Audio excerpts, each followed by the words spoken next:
watching. If you like to watch more video, you can join in my membership. Kain na tayo mga langga. Nagutom na ang personas. Oh! Saan? Yung isa. 100. Hello guys, welcome back to the vlogs. And for today's video, bumili ako ng isdang bato. Dalawa. I don't know what is this in English, but this is isdang bato here in the Philippines. So I will try this. What is the taste? I think it's good, and I have one pieces of milk fish.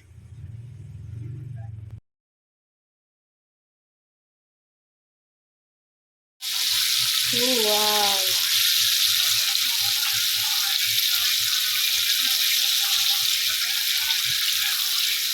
Nabaliktad mo yung mga langga. So fish in crispy fry. 3 easy steps to do. So, ganyan lang sa kadali, oh. May crispy fry na yan dyan langga. So, pinahinaan ko lang siya kasi baka masunog agad. Ang sarap niya.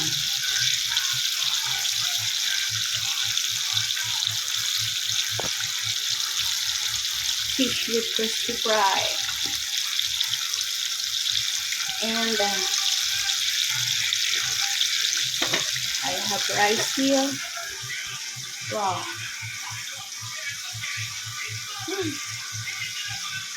Yummy. So yummers.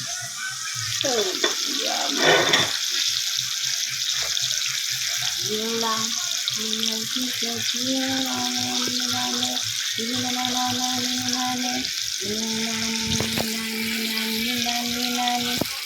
Wait a minute nga lang ba. Oh yeah. Red na siya guys. Oh, nagre-red na. Hinaan ko lang para pati loob maluto. Okay, don't worry about my pan because that's pan for heavy duty. That's pan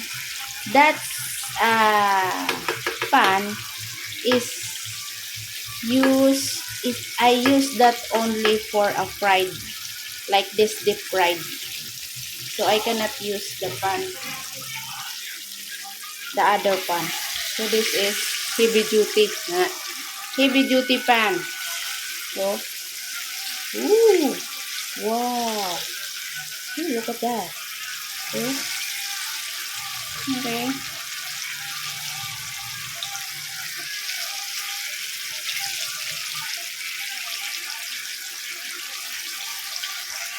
Another guys is called milk fish. Don't worry about my pan because this pan is for hardly work. So you cannot use a new pan or white, or if you will cook the deep fried fish, you need to use the pan like this. Okay.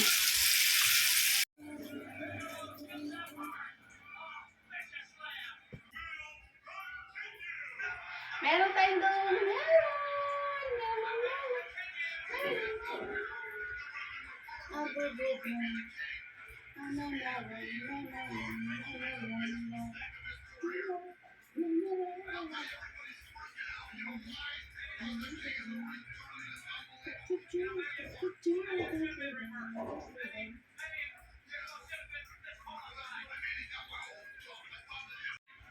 So,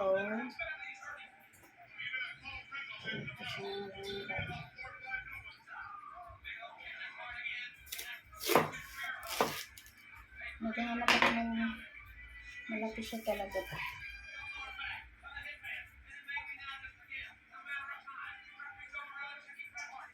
Katabi ko ito. Kainin namin.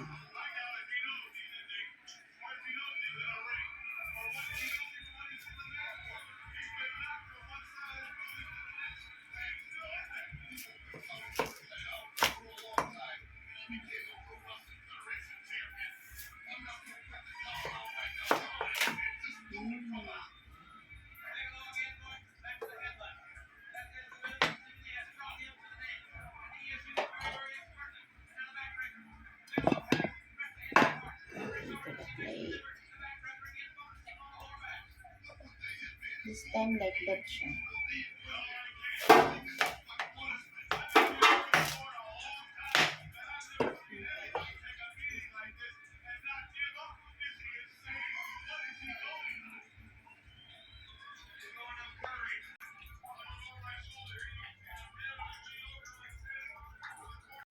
Kainan ng mga palangga. Ayan na yung fried fish natin.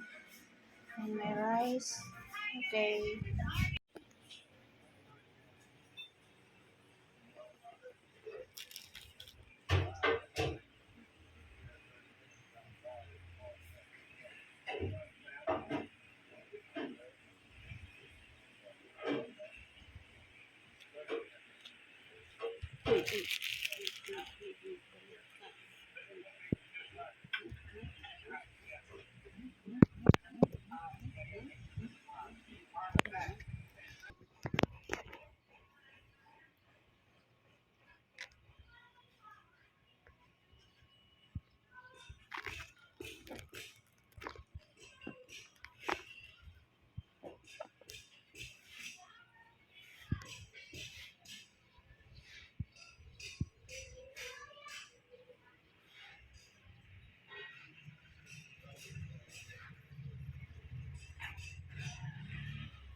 Dalawa na yan. Wala na akong plats. Walang kumain. But, tsaka yan. But, I have here sili.